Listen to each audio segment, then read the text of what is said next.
L'aube se lève sur le dernier siècle du 30e millénaire. Les vaisseaux des Legiones Astartes et de l'Armada Imperialis sillonnent la galaxie, à la recherche des dernières colonies humaines séparées de Terra pendant l'ère des luttes. Leur réunification avec l'Imperium Humanitatis, le régime rationaliste créé et dirigé par l'empereur de l'humanité, est une nécessité. Les armées humaines, les Space Marines constituant leur fer de lance, se chargent de cette mission sacrée.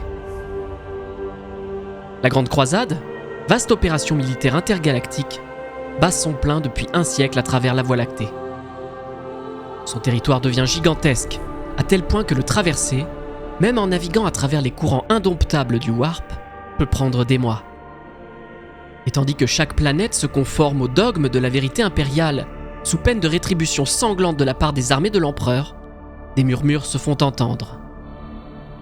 Certains des primarques, fils génétiques surhumains du maître de l'humanité, créés pour diriger ces armées, commencent à nourrir du ressentiment envers leur père génétique, pour des raisons souvent liées à des non-dits, des incompréhensions, voire tout simplement à leur ego de surhomme. Toutefois, les regards de tous restent tournés vers l'extérieur, vers le vide galactique et les conquêtes à venir, négligeant peut-être d'apporter de l'attention à certaines de ses composantes transhumaines.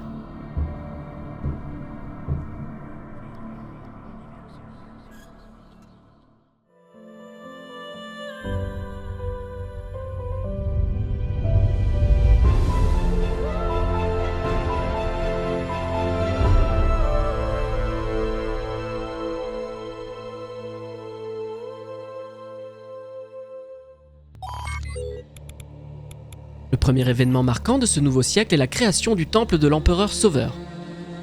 C'est à l'épicentre de l'Imperium, sur Terra même, qu'un officier impérial hautement décoré prend le nom de Fatidicus. Ce nom signifie prophète, et cet officier dont les archives ont oublié le nom établit en cachette le temple de l'empereur Sauveur, un culte dédié à la divinité de l'empereur de l'humanité, en violation directe des doctrines athéistes de la vérité impériale.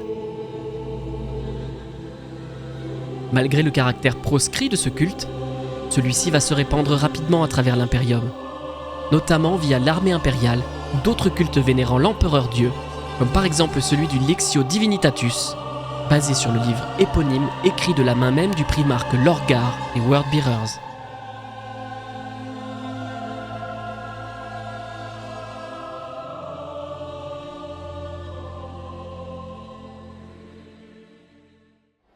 Le début de ce nouveau siècle voit aussi la rivalité entre chaque primarque atteindre de nouveaux sommets, tandis que chaque fils génétique de l'empereur rivalise d'exploits pour trouver faveur aux yeux de son père.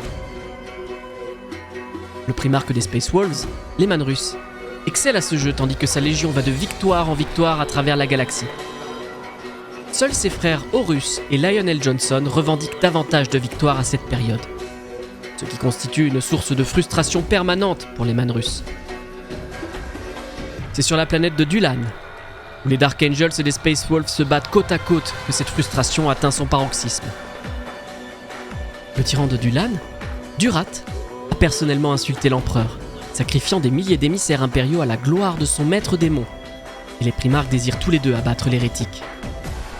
Durat insulte alors Rus, le poussant à réclamer le droit de mener l'attaque sur sa forteresse. Johnson l'ignore et mène sa propre attaque, planifiée avec précaution, et abat personnellement le tyran de Dulan. C'est alors qu'après la bataille, les Manrus, fous de rage, attaquent son frère Lionel Johnson. Les deux frères se livrent un duel qui dure un jour et une nuit.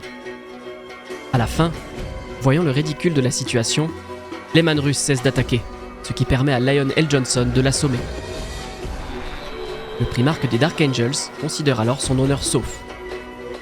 Les Manrus, toujours inconscients, est évacué de la forteresse par ses fils. Lorsqu'il revient à lui, les Dark Angels ont déjà quitté la planète, afin de rejoindre la campagne Alizor. Les Manrus jurent alors de laver son honneur et, à ce jour, à chaque rencontre entre les Dark Angels et les Space Wolves, un Astartes de chaque légion est choisi parmi ses frères, afin d'organiser un duel d'honneur à l'image de celui de leur primarque.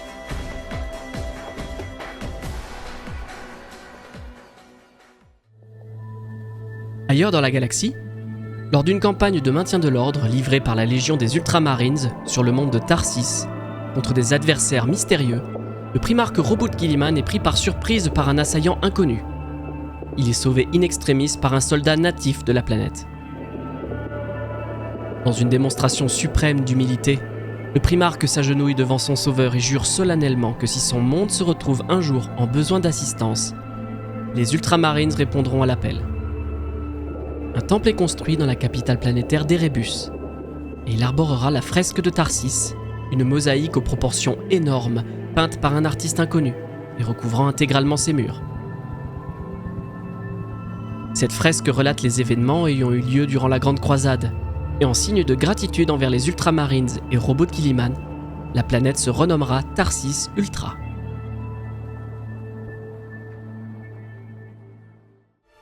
Pendant cette période, la Légion des Night Lords, soutenue par les légions titaniques des Legio Vulcanum 1 et 2, procède à la purge xénocidaire du Dominion Chihugal. Cette campagne sera particulièrement violente et vicieuse, à tel point qu'elle restera dans les mémoires impériales bien après la période de la Grande Croisade.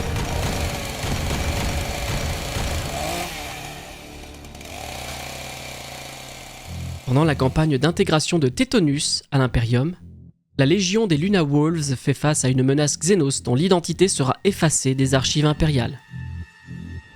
Cette campagne se traduit par de longs sièges des forteresses-États Xénos à la surface de Tétonus. Devant la longueur de ces sièges, le primarque Horus Lupercal charge les dirigeants du monde forge de Diamat de créer des machines de siège continentales Ordinati. De colossales machines de siège dont chaque pièce est unique et élaborée sur mesure pour une bataille particulière. La section du Mechanicum chargée du développement, de la maintenance et de la mise en œuvre de ces machines est le Centurio Ordinatus, une sous-branche de la Divisio Militaris du Mechanicum de Mars, datant de l'ère des luttes et dont la mission est de mettre au point des machines correspondant aux besoins spécifiques de chaque bataille de siège planétaire. Malheureusement, les machines dédiées au siège de Tétonus prennent plus de temps que prévu au Centurio Ordinatus pour finaliser leur assemblage. En effet, celles-ci seront prêtes à l'emploi plus d'1 an et demi après la fin de la campagne de Tétonus, Horus et sa légion ayant poursuivi leur route vers d'autres campagnes de conquête de la Grande Croisade. Ces armes de destruction massive seront donc stockées dans de gigantesques dépôts à la surface de la planète, et leur existence même sera oubliée de tous. Horus, quant à lui, conservera les coordonnées de la localisation des armes Ordinati. La Légion des Luna Wolves poursuit ses conquêtes et rejoint la campagne de Dainta, qui l'oppose à une race de machines conscientes appelées les Superviseurs, dirigée par une intelligence artificielle générale connue comme l'Archidroïde. L'un des plus anciens commandements de l'empereur dicte qu'aucune machine consciente ne doit être autorisée à exister, l'humanité ayant frôlé l'extinction durant l'âge sombre de la technologie à cause de la rébellion de l'ensemble des machines intelligentes qui la servaient. En dépit de pertes colossales dans les rangs Astartes, les machines pensantes sont éradiquées de la surface de Dainta par la sauvagerie des Luna Wolves. Ce n'est qu'à l'issue de la campagne que la vérité concernant ces machines est découverte par les Space Marines. Les superviseurs étaient en réalité une création d'une branche de l'humanité ayant colonisé la planète durant l'âge de la technologie. Les superviseurs continuaient à prendre soin des cités de leurs maîtres bien après leur disparition, avant l'arrivée des forces impériales.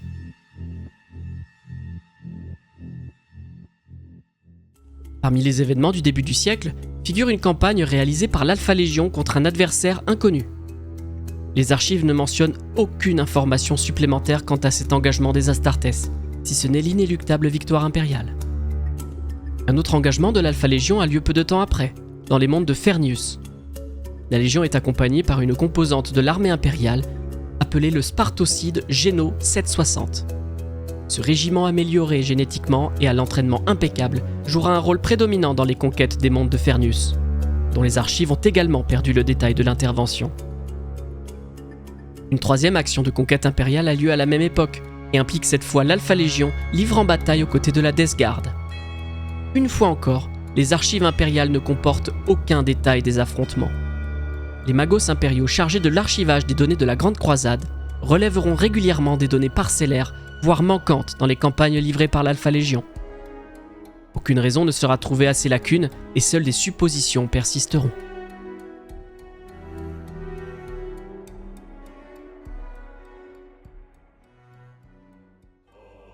Le début du siècle voit aussi la première intervention des World Eaters, récemment réunis avec leur primarque, Angron Talkir.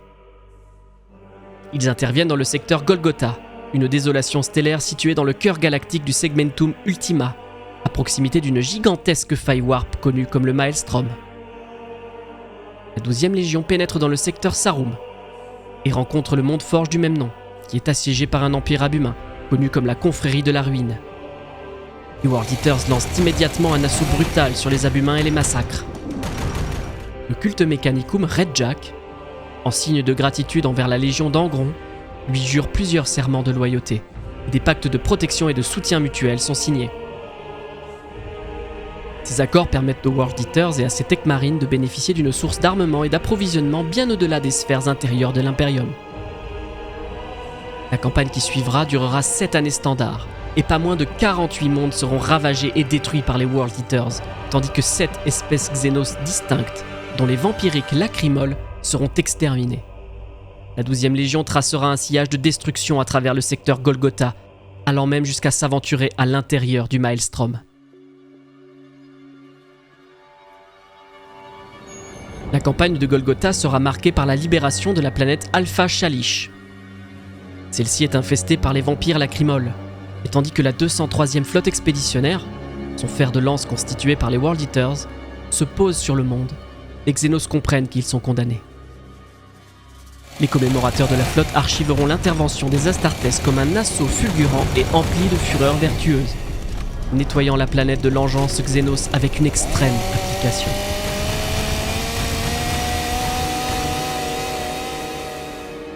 Tandis que la Grande Croisade progresse, des éléments au sein de l'armée impériale commencent à affirmer que le primarque Angron est fou et qu'il a plongé l'ensemble de ses fils génétiques dans la folie.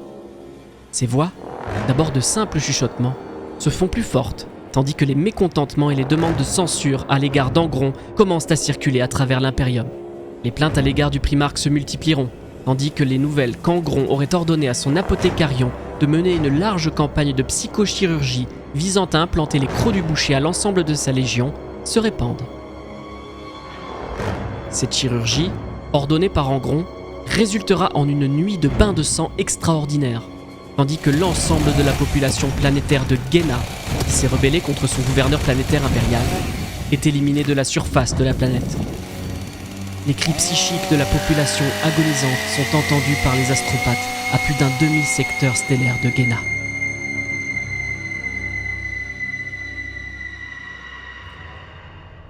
En réponse au massacre de Gena, l'empereur est forcé d'agir et convoque Angron à se présenter devant lui pour le réprimander. Il envoie Leman-Russ et ses Space Wolves sur Gena, exiger d'Angron de se soumettre à eux afin d'être amené sur Terra pour jugement et censure. Russ prévient le primarque des World Eaters que l'empereur a ordonné la fin de toute psychochirurgie interdite, comme l'implantation des crocs du boucher au sein de sa légion. Tandis que le roi des loups essaye de raisonner son frère ivre de sang, Angron refuse d'entendre raison. Inévitablement, avec la montée des tensions dans les deux camps, une confrontation prend place entre les deux légionnes Astartes. Les archives ne mentionnent pas qui a porté le premier coup, mais indiquent que Russ choisit sagement d'ordonner à ses Space Wolves de se retirer, les deux légions risquant l'annihilation mutuelle en cas de poursuite des affrontements. Plus tard, les World Eaters seront affectés aux extrémités nord de l'espace connu, chargés d'affronter des menaces xénos loin des mondes au cœur de l'Imperium, là où la sauvagerie incontrôlée des World Eaters pourra être mise à profit de manière productive, sans menacer les populations civiles.